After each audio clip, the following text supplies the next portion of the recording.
대림절 특세하는 가운데 있습니다. 특세, 특별 새벽 기도를 하면 똑같이 하시는 분들도 괜히 좀 많이 피곤합니다. 뭔가 메어진 것 같은 그런 느낌이 있어서인지 좀 피곤하시겠지만 특별한 은혜를 오늘 예배하는 가운데 오늘도 우리에게 부어주실 줄로 믿습니다. 예배하면서 하나님의 은혜로 채우시고 또 갑자기 또 비가 내려서 오는데 또 불편하셨겠지만 또 예배함 속에 성령의 단비로 충만하게 체험받는 복된 시간 되기를 간절히 소망합니다. 자, 오늘도 요한복음 말씀 우리가 함께 나누고자 합니다. 이제 12번째 시간 만에 드디어 2장으로 넘어갔습니다. 1장 보는데 11일 걸렸습니다. 또 2장은 또 얼마나 걸릴지 벌써 반 했으니까요. 막 그렇게 많이 걸리지는 않을 것 같습니다. 하지만 계속해서 요한복음의 말씀을 묵상하면서 나에게 주신 하나님의 말씀, 레마의 말씀, 또 우리의 심도에 새기는 그런 귀한 시간들이 되었으면 좋겠습니다. 자, 복음서에 보면요, 예수님께서 행하신 많은 이적들이 있죠. 오병이어 우리가 잘 아는 사건에서부터 사람들을 먹이신 사건, 또 병고침의 사건, 심지어는 죽은 사람도 살리신 그런 기사들이 성경 곳곳에 기록되어져 있죠. 이 공관복음, 마태마가, 누가복음은 관점이 비슷하기 때문에 예수님의 이런 이적들을 주로 몇 장에 걸쳐서 싹 모아놨습니다. 예수님 활동 초반에 주로 많이 모아놓은 것을 보고 뒷부분은 이제 말씀 사역들이 많이 이제 기록되어지는 것을 보게 됩니다. 자, 그런데 요한복음에 보면은 예수님의 이적, 오늘 마지막 11절에도 나오지만 예수께서 이 첫 표적을 이라는 말씀이 나오잖아요. 요한복음에는 예수님께서 행하시던 모든 기적들, 이적들을 표적이라고 그렇게 얘기하고 있고요. 요한복음에는 다른 복음서와는 달리 그걸 조금 흩어져서 놓았고 모두 7개의 표적이 있습니다. 7표적이라고 이렇게 부르죠. 그 중에서 가장 첫 번째 표적, 첫 번째 이적이 오늘 본문의 말씀이죠. 가나의 혼인잔치에서 물을 포도주로 바꾸신 그런 표적이 오늘 예수님이 행하신, 요한복음에서 행하신 첫 번째 표적입니다. 다른 복음서는 아마 거의 병을 치료하는 기사로 시작되어지는데 요한복음은 조금 다른 개념으로 시작되고 있습니다. 그리고 오늘 말씀을 보면 1절 한번 보십시오. 사흘째 되던 날, 시간 순으로 조금 앞부분은 좀 기록되어져 있습니다. 이런 며칠 날 이것이 조금 요한복음에 나오고 있는데 사흘째, 언제부터 사흘째일까요? 공생이 시작할 본격적인 공생애라고 하기엔 조금 그렇지만 요한복음에서 예수님이 본격적으로 활동을 시작한 공생애 활동을 시작한 지 3일째 되었다는 거죠. 첫째 날 뭐 하셨을까요? 물로 세례를 받으시러 나오시죠. 세례 요한에게 세례 받으시러 나오시고 두 번째 날 지난 주일날도 말씀을 나누었지만 예수님도 또 세례를 베푸시고 사람들을 제자들을 만나신 이야기가 지난주까지 이제 보았던 바로 위까지 나오는 말씀이죠. 그리고 이제 그 다음 세 번째 날인 거예요. 그러니까 예수님께서 굉장히 많은 활동을 하신 것 같지만 요한복음에서 2장에서 이제 셋째 날밖에 아직 되지 않은 겁니다. 본격적인 공생의 활동을. 이제 오늘에서도 보면 예수님도 말씀하지만 아직 내 때가 아직 이르지 않았습니다 하는 말씀처럼 본격적인 공생애도 아니지만 아무튼 세 번째 요한복음에 예수님이 활동하신 지 3일째 되던 날이다라는 그런 뜻이 되겠죠. 자, 근데 오늘 본문은 이제 가나의 혼인잔치에서 그런 이적을 베푸셨는데 이 잔치를 한번 생각해 보겠습니다. 자, 우리도 잔치하면 다들 기대합니다. 사실 이제 우리 교회에 와서 제가 이제 결혼 잔치는 많이 못 갔습니다.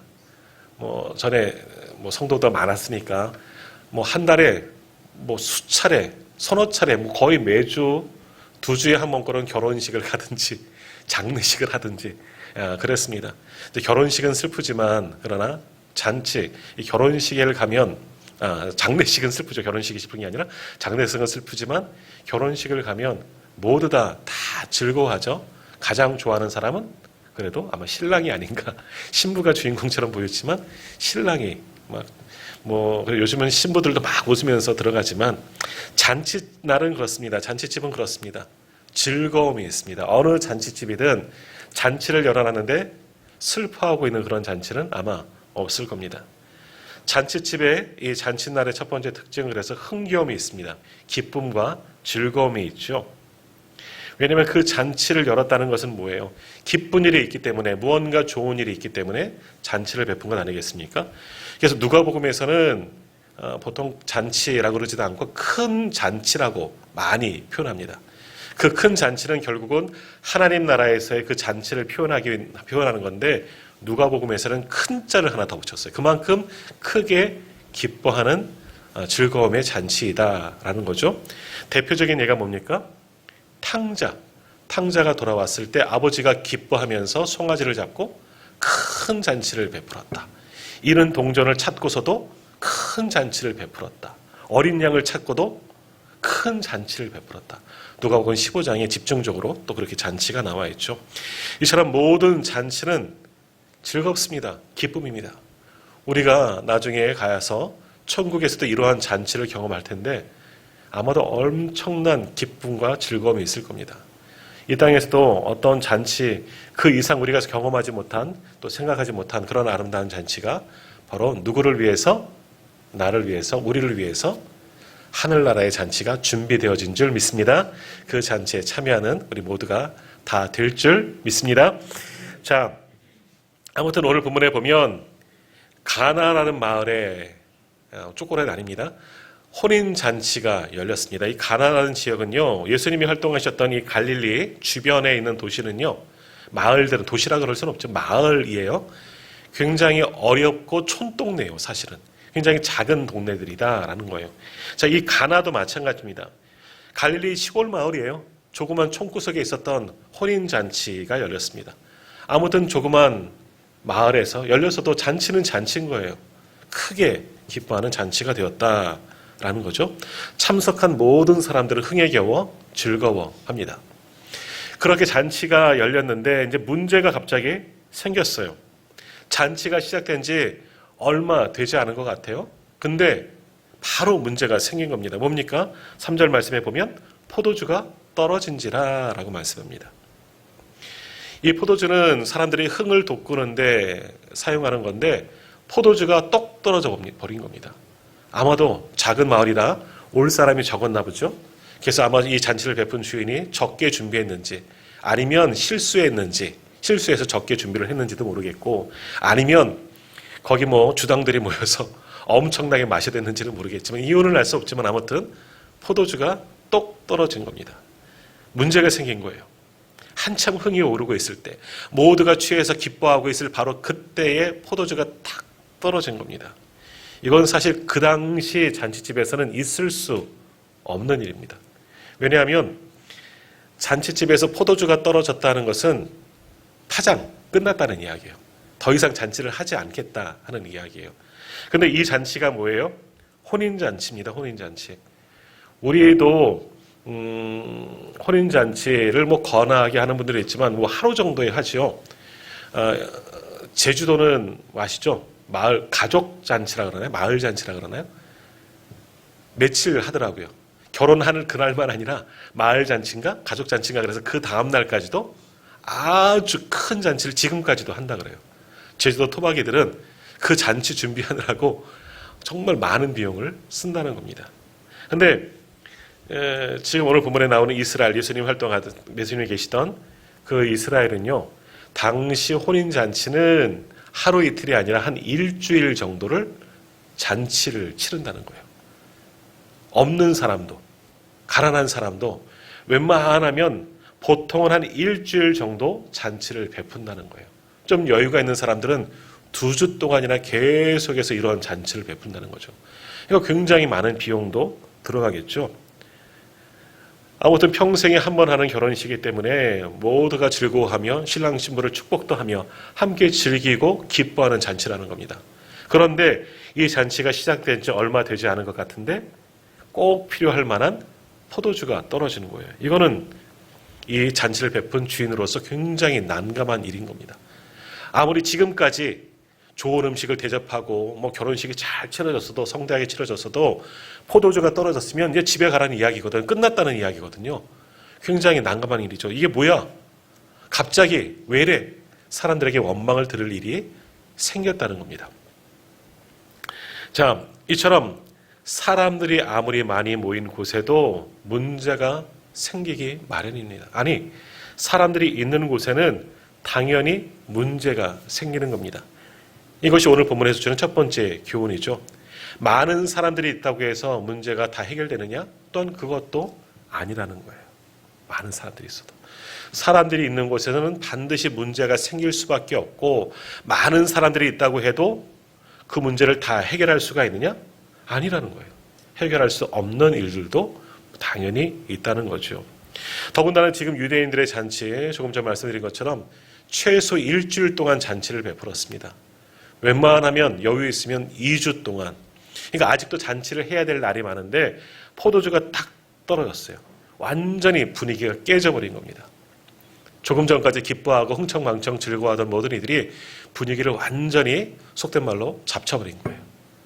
화를 내고 돌아갈 수도 있고, 심하면 술 취한 분들은 신랑 신부를 모욕하고 돌아갈 수도 있는 그런 상황이 열린 겁니다. 자, 그래요. 문제가 생겼을 때 사람들이 많은 곳에는 꼭 이러한 문제들이 생길 수가 있고, 또 그러나 그것을 해결하지 못하는 경우가 얼마나 많이 있습니까? 사람들이 많다고 해서 모든 문제를 다 해결하느냐? 그렇지 않다는 거예요. 지난 주인가 우리가 주일날 예배 드릴 때 잠깐 전기가 딱 스파크 일하는 것처럼 한꺼번에 쫙 꺼졌다 들어왔던 적. 그래서 저도 깜짝 놀라고 예배 드리는 성도님들도 놀라셨는데, 제가 전에 이제 일산에서 사역할 때는 꼭 중요한 날이면 방송 장비가 고장 날 때가 있어요. 신기해요. 사단의 방해인 것 같아요. 근데 특별히 그날이 어떤 날이냐면 새생명 축제하는 날만 스피커가 고장이 나요. 기가 막히게. 너무 그래서 그때 사역하면서 새생명 축제를 한다 그러면 방송실에서 봉사하시는 성도님들과 교육자들은 항상 긴장하고 준비하고 점검하고 또 점검하고 또 점검하는데 조금 전까지 괜찮아요. 근데 예배가 시작되면 꼭 방송 장비가 말썽을 일으키고 치치칙 소리가 계속 나고 잡음이 심하고 목사님 설교하는데도 막 여러 가지 잘 안 들리는 그런 일들이 꼭 일어나요. 아마 사단이 방해하는 것 같아요. 사람이 거기 많이 있으면 못합니까? 수백 명의 사람들이 앉아 있어도 방송실에 직원들도 있고 교육자들도 있고 전문가들이 있으면 뭐합니까? 아무도 그것을 해결할 능력이 없다는 거죠. 그렇습니다. 사람이 많다고 해서 모든 것을 다 해결할 수가 있느냐? 내 주변에 사람이 많다고 해서 나와 함께하는 사람이 있다고 해서 내가 닥친 문제 그들을 통해서 해결받을 수 있느냐? 그럴 때도 있지만 아니에요. 그러지 못할 때가 더 많이 있다. 사실 나에게 가장 심각한 문제가 생기면 사람들은 외면합니다. 내 주변에 많은 사람들이 있다고 해도 오히려 그 사람들 속에서 공허함을 느낄 때가 얼마나 많이 있습니까? 그런 거 많이 경험하지 않았습니까? 정말 나는 급해 죽겠고 감당할 수 없는데 내 주변에 있는 사람들 전부 다 외면하고 이런저런 핑계를 대면서 도와주지 않는 경우들 얼마나 많이 있습니까? 아니, 사실은 그들도 도움이 될 수가 없는 거예요. 도와줄 형편이 되지 않기 때문에 못 도와주는 경우도 얼마나 많이 있습니까? 사람이 많은 곳에는 문제가 생기고 사람이 많다고 해서 그 문제가 해결되어지느냐? 그렇지 않다는 겁니다. 오늘 본문에서 우리에게 주는 또 하나의 메시지인 겁니다. 자, 교회도 마찬가지예요. 사람이 많아야 좋은 교회고 사람이 많으면 건강한 교회냐? 참된 교회냐? 아니라는 거죠. 오히려 사람이 많은 교회일수록 다 큰 교회 그렇다고 부정적인 건 아니에요. 사람의 수를 세기 시작하면 거기에서부터 문제가 생깁니다. 사람이 아니라 예배자를 봐야 되는 거죠. 그러나 사람만 보게 되면 거기에서 문제가 생길 수 있고 그 문제를 그들이 해결할 수도 없는 경우도 많이 있다라는 겁니다. 자, 이렇게 잔치가 벌어졌는데 많은 사람들이 있는데 많은 사람들이 즐거워하는 그 순간 갑자기 문제가 생겨버렸습니다. 수많은 사람들이 있지만 아무도 그것을 해결해 줄 수가 없는 겁니다. 흥에 겨웠던 이 혼인잔치는 완전히 파장날 분위기 겁니다. 해결이 안 될 수밖에 없는 겁니다. 완전히 비극적인 결혼식 날이 되는 거죠. 자, 그런데 다행히도 이 잔치에는 해결할 실타래가 있습니다. 해결할 기미가 보입니다. 왜 그렇습니까? 이곳에 누가 계셨기 때문에? 예수님, 예수 그리스도가 계셨기 때문에. 결론 다 아시지 않습니까? 문제가 해결됐습니다. 아무도 해결할 수 없는 문제, 수많은 사람들이 있으면 뭐합니까? 그들은 전혀 해결할 수 없는 문제였는데 단 한 분, 예수 그리스도가 계셨기 때문에 주님으로부터 해결받은 잔치가 오늘 가나의 혼인잔치였다라는 거죠. 자, 우리의 문제도 마찬가지입니다. 또 교회의 문제들, 세상의 문제도 마찬가지입니다. 우리 앞에 놓여지는 모든 문제들, 내 주변에 사람이 많다고 도움을 받을 수 있느냐? 정말 어려운 순간엔 아무도 안 도와줘요. 다 피하고 나 혼자 있는 것 같을 때 얼마나 많이 있습니까? 이 사람에게 달려가고 저 사람에게 달려가지만 실상 그들은 나에게 도움이 하나도 안 되는 경우 얼마나 많이 있습니까? 그러나 우리의 문제를, 진정한 우리의 문제를 해결해 주실 분이 있습니다. 바로 예수 그리스도이십니다. 우리가 주님만 의지하면, 우리가 주님 안에 거하면, 온전히 우리가 주님을 믿으면 주님이 우리 앞에 놓여지는 모든 문제를 다 해결해 주시는 줄 믿습니다. 이게 믿음이에요. 이게 믿음이죠. 오늘 처음 표적 보여주시는 것은 바로 이러한 이야기를 하시는 거예요. 많은 사람들이 있다. 잔치집에는 많은 사람들이 있지만 잔치집에도 많은 사람들이 있는 가운데도 문제가 생길 수 있고, 사람들이 많다고 그것을 해결해 주느냐? 아니라는 겁니다. 사람들은 아무것도 할 수 없다는 거죠. 그러나 누가? 하나님이, 누가? 예수 그리스도가 계시면 되는 거예요. 그러니까 우리에게 주는 교훈은 그렇습니다. 우리에게 많은 사람들 속에 우리도 살아가지만 정말 나의 모든 문제, 우리의 인생의 산적한 문제들, 내 삶의 문제들 해결해 주시는 분은 사람이 아니라는 거예요. 누구예요? 예수 그리스도. 눈을 들어 주님을 바라보고 의지하면 나에게도 놀라운 역사가 일어나게 되는 줄 믿습니다. 자, 이것이 오늘 예수님이 베푸신 첫 번째 표적, 처음 표적, 요한복음에 나오는 처음 표적입니다. 다행인 거예요. 이 가나의 혼인잔치집은 예수님을 초대한 것이 어떤 연유로 예수님이 이곳에 오시는지는 모르겠지만 아마 근처 마을 잔치니까 아마도 예수님 가정도 초청을 받아서 가셨겠지만, 이 집 주인은, 잔치를 베푼 사람은 예수님을 부른 게 참 잘한 거예요. 뭐니 해도 그 중에서 가장 중요한 손님, 최고의 손님, 예수님을 모셨다는 것이 이 집 주인으로서 주인에게서는 얼마나 큰 다행한 일인가, 복된 일인가 하는 겁니다. 마찬가지예요. 우리 인생에 예수님을 초대하십시오. 주님 때문에 우리의 삶이 형통하게 될 줄 믿습니다. 모든 문제가 다 해결될 줄 믿습니다. 자, 근데 예수님께서 요한복음 처음 말씀드린 것처럼 예수님께서 요한복음에 행하신 7개의 표적만 나옵니다. 7개의 이적만 나와. 오병이어도 이 가운데 포함되어져 있고, 나사로의 죽었던 나사로를 부활케 하신 일도 이 요한복음에 나옵니다. 그 중에서 첫 번째 표적이 이 가나의 혼인잔치, 물을 포도주로 바꾼 사건이죠. 그러니까 7가지 표적이니까 하나도 중요치 않은 게 없어요. 근데 이 사건을 보여주신 이유는 뭐냐? 또 하필 주님께서 처음 행하신 것이 왜 물로 포도주를 바꾼 걸까라는 그런 생각들도 해볼 수가 있죠. 더군다나 주님 7가지 표적이라면 굉장히 중요한 거잖아요. 그런데 그 중요한 표적을 어디서 행했느냐? 갈릴리 가나라는 작은 마을에서. 당시 이스라엘 사람들에게는 외면되어지는 저 북쪽의 갈릴리, 북방의 갈릴리라고 표현했습니다.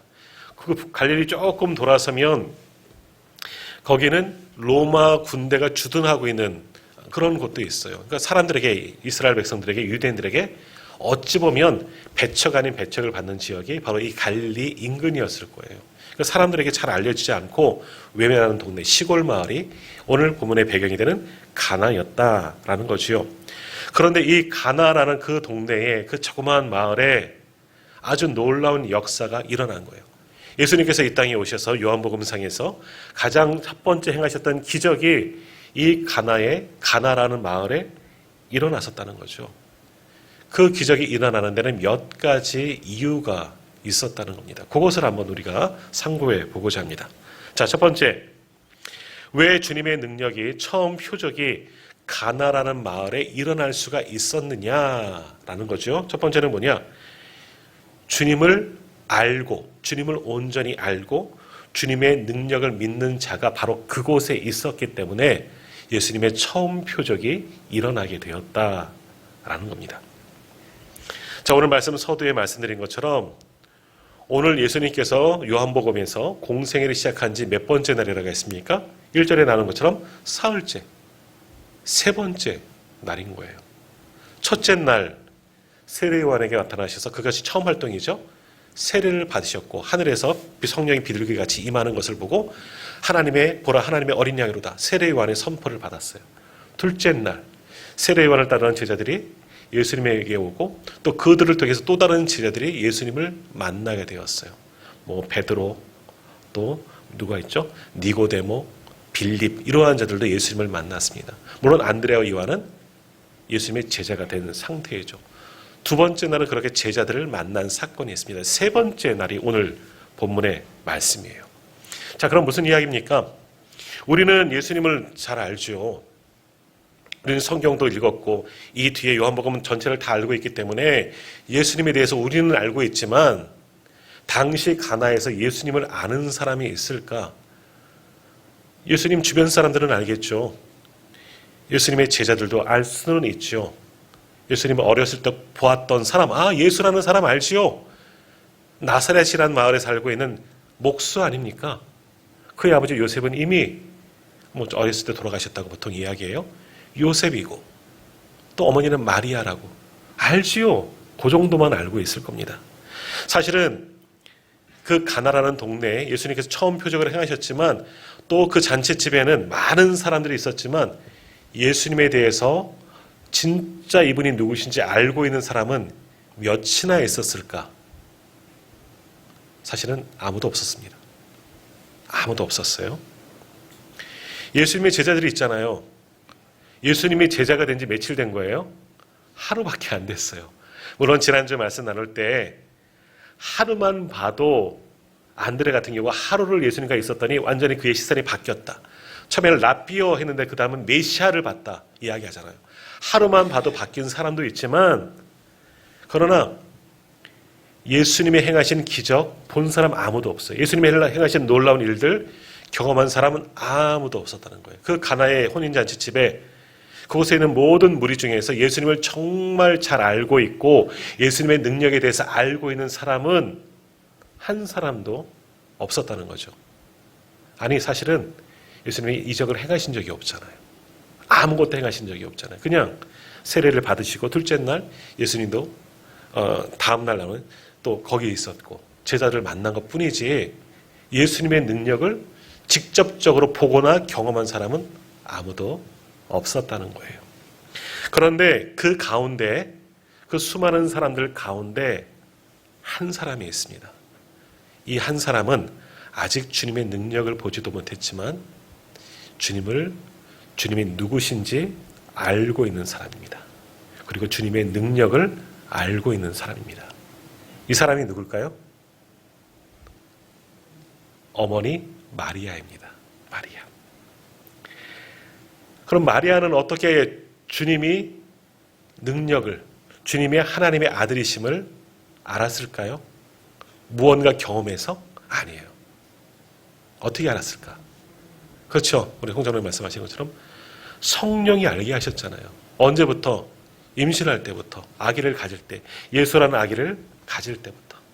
성령이 가브리엘이 찾아와서 은혜를 입은 자요. 선포하잖아요. 하나님의 아들, 독생자가 너를 임신하게 될 거다. 그 이름을 예수로 하라.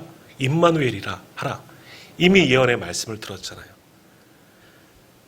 아직 아들 예수가 어떠한 존재로 어떻게 활동할지 어떠한 능력을 갖고 있는지 정확하게는 모르지만 마리아는 알고 있습니다.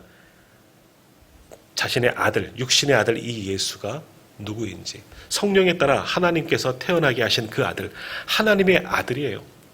자기가 엄마이긴 하지만 육신의 엄마이긴 하지만 사실은 진짜 엄마라고 볼 수는 없는 거죠. 왜?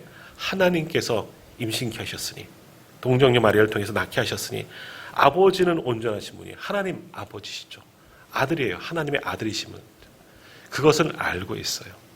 하나님 아들이시기 때문에 자신의 아들도 되지만 하나님께서 낳게 하신 하나님의 아들이시기 때문에 하나님의 능력을 갖추고 계시다는 것을 마리아만 믿고 있었다는 거죠. 알고 있었다는 거죠. 물론 마리아도 직접 경험하지는 못했습니다. 하지만 성령을 통해서 알게 하셨고 그것을 믿고 그 아들 예수를 그렇게 보고 있는 겁니다. 수많은 사람들 가운데 예수님께서 공생의 활동 시작한 지 3일째 되었기 때문에 예수님의 제자들도 예수님에 대해서 넌지시 특별한 분, 안드레는 메시아를 봤다라고 고백을 하지만 정말 예수님에 대해서 알지 못했지만 오직 마리아 한 사람만은 예수님이 누구신지, 하나님의 아들이심을, 하나님의 능력을 가지신 분이심을 분명히 알고 있었다는 겁니다. 자, 오늘 이것이 중요한 겁니다. 마리아는 아들이지만, 육신의 아들이지만 이분이 하나님의 아들이시다는 그런 믿음을 가지고 있었다는 거죠. 그 믿음, 예수님에 대한 그 믿음이 이와 같은 놀라운 문제를 해결할 능력의 시발점이 되었다는 겁니다. 마리아도 자신이 낳고 성령의 계시를 받았음에도 잊어버리고, 그런 일이 남들 다 사람들이 아들 낳고 딸 낳고 사는 것처럼 나도 그렇게 살아왔다면, 그냥 그런 아들로만 봤다면 주님의 능력이 여기서 시작되진 않았을 거예요. 그러나 마리아는 예수님에 대해서 정확하게 알고 예수님의 능력을 알고 있었다는 거죠. 그것이, 그 마리아의 믿음이 예수님의 첫 번째 표적을 행하시는 그런 시발점이 되어졌다라는 겁니다. 자, 마찬가지입니다.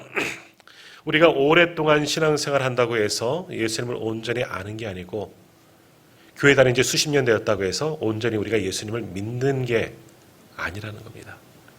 우리의 중심으로, 나의 믿음의 고백으로 예수님은 하나님의 아들이십니다.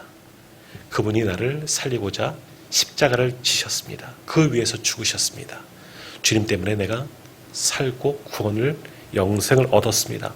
이 확실한 믿음이 있어야 되는 거죠. 그 믿음이, 그러한 믿음으로 예수님을 신뢰할 때 우리가 해결하지 못한 놀라운 일이 주님으로 인하여 우리 가운데도 나타나게 될 줄 믿습니다.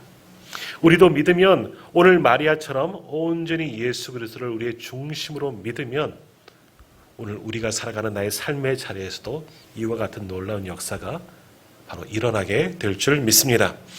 자, 두 번째, 이 가나의 혼인잔치에서 예수님께서 첫 번째 표적을 행하신 두 번째 이유는 바로 거기에 주님의 말씀에 순종함이 있었다는 겁니다. 말씀에 대한 온전한 순종함.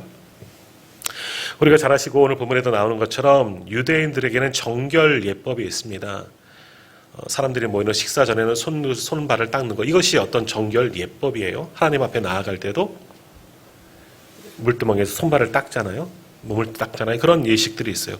아무튼 그런 정결 예법에 따라서 밖에 나가서 들어오면 꼭 손을 씻고 발을 씻고 그런 것들이 있어. 이 집에도 물이 가득한 돌 항아리 6개가 준비되어져 있다라고 말씀하죠. 자, 근데 물이, 포도주가 떨어졌다라는 이야기를 들었을 때 첫 번째, 마리아가 하인들에게 이야기합니다. 항아리마다 물을 가득 채우라고 이야기를 하죠. 예수님께서 가득 채우라고, 예수님께서 이 하인들에게 항아리마다 물을 가득 채우라고 이야기합니다. 하인들은 이 중에서 가장 신분이 남이기 때문에 손님으로 온 사람들의 말도 들을 수가 있겠죠. 항아리에 물을 채우라면 채우면 되지. 자기들이 늘 항상 하는 일이기 때문에 그것은 문제될 일이 아니었습니다. 그 정도는 충분히 순종할 만한 이야기죠. 물로 채우라. 그러지요. 물 필요하니까, 물이 떨어졌으니까 얼마든지 물을 채울 수가 있습니다. 물론 채우는 수고는 필요하겠지요. 근데 그 다음 명령을 주님이 또 내리십니다. 뭐라고 내리십니까? 그 항아리에 채운 물을 다시금 떠서 연회장에게 갖다 주어라 라고 지시합니다. 연회장은 이 잔치를 베푼 사람이라기보단 잔치 나오는 모든 것들을, 어떤 음식이라든지 식수를 주관하는 사람이 연회장, 잔치를 주관하는 사람이다 라고 볼 수가 있는 거죠. 그러니까 연회장에게 이 물을 갖다 주라는 거예요. 뭐 대신에? 포도주 대신에 갖다 주라는 거죠. 그래서 연회장은 잔치집에서 가장 먼저 음식의 맛을 보고 잘 됐다, 이거 좀 더 하자, 이거 부족하니까 더 채워라, 이런 것들을 지시하는 사람입니다. 포도주가 나오면 시음도 해보고 하는 사람이 연회장, 잔치를 전체를 주관하는 사람입니다. 자, 예수님은 하인들에게 항아리에 물을 채우라 하고는 채웠어. 그랬더니 그 다음 뭐예요? 그 물을 떠다가 연회장에게 갖다 주라는 거죠. 포도주라, 맛보라 갖다 주는 겁니다. 근데 사실 하인들은 어떤 생각했을까? 이거를 왜 연회장에게 갖다 줄까? 포도주를 찾는데 왜 이것을 갖다 주라고 할까? 어떤 의심은 생겼을 수 있을 거예요. 또 하인들이 정말 그 말에 순종해서 가지고 갔다면, 이게 정말 물이었다면, 단순히 물만이었다면 뭐 하는 거냐고 그 연회장에게 이 하인들은 굉장히 타박을 받고 야단을 맞을 가능성이 굉장히 높습니다. 그런데도 이 하인들은 어떻습니까? 오늘 말씀에 보면 그냥 순종합니다. 토달지 않고 주님이 말씀하셨어요. 물 채워라. 물 채웠습니다. 갖다 주라. 떠서 포도주병에 담아서 갖다 줬습니다. 논리적으로 이해할 수 없는 일이죠. 또 합리적으로 생각해봐도 뭐 말이 되지 않는 일이에요. 그러나 이들도 누구신지는 알지 못하지만 그 권위에 순종하여, 그 말씀에 순종하여 그대로 믿음으로 행하였더니 어떻게 됩니까? 아마도 가는 동안, 아니면 포도주 병에 담는 동안 그 물이 포도주로 변하는 놀라운 역사가 일어나게 된 겁니다. 그저 평범한 포도주도 아니죠. 뭐라 그럽니까? 연회장이 신랑에게 이야기한 거죠. 다른 집은 나쁜 거 내놨다, 좋은 거 내놨다가 나중에 취하면 나쁜 거 내놓는데 이 집은 어떻게 처음에 나쁜 거 내놓고 나중에 더 좋은 거 내놓느냐. 아주 극상품 포도주로 변하게 된 겁니다. 하인들의 순종함을 통하여 물이 포도주로 변하게 되는 놀라운 역사가 일어나게 된 거죠.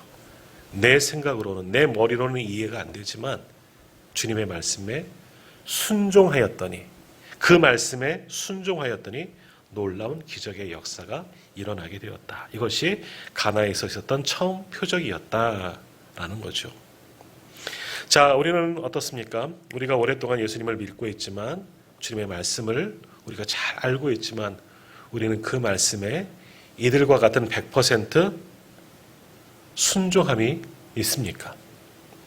주님의 말씀을 들으면서도, 또 주님의 말씀을 묵상하면서도 거기에 내 생각을 첨가하고, 이거는 이런 거야, 그냥 내 생각으로 추측하고, 또 기도하는 가운데, 묵상하는 가운데 주님의 말씀이 내게 감동을 주시는데도 내가 잘못 들었거니, 아니면 무지하여 알지 못하여 순종하지 못할 때가 우리 얼마나 많이 있습니까? 순종의 함을 알고도 말씀을 볼 때마다, 말씀을 들을 때마다 그렇지, 순종해야지, 또 한 번 결단을 하지만 뒤돌아서는 또 순종하지 않고 있는 것이 오늘 우리들의 모습은 아니었습니까? 그것이 또한 저의 모습이었죠. 그러나 다시 한번 오늘 이 하인들처럼 100% 정말 참되게 한번 순종해 보십시오. 하나님의 하나님 되심을, 주님의 말씀을 그 말씀 그대로 고지고대로 믿고 따라가는 진정한 순종을 한번 해보십시오. 그럼 그 말씀이 우리 속에서 놀라운 역사로 나타나게 될 줄 믿습니다. 말씀에 순종하고 믿음으로 나아가면 거기에 문제의 해결됨이 시작되는 겁니다. 오늘 하인들은 물을 채우라, 채웠습니다. 갖다 주라, 포도주병에 담아서 갖다 줬습니다. 그러자 놀라운 기적의 역사를, 처음 표적을 경험하게 된 겁니다. 말씀에 순종하는 것부터 바로 역사가 일어나는 거예요. 말씀에 순종하였더니 표적이 나타나고 기적이 일어나는 겁니다. 오늘 우리도 마찬가지예요. 우리 앞에 놓인 모든 문제, 하나님의 말씀에 순종하고 그대로 나아가는 거예요. 내 생각, 이거는 아닌 것 같고, 또 누구를 의지해 봐야 하나.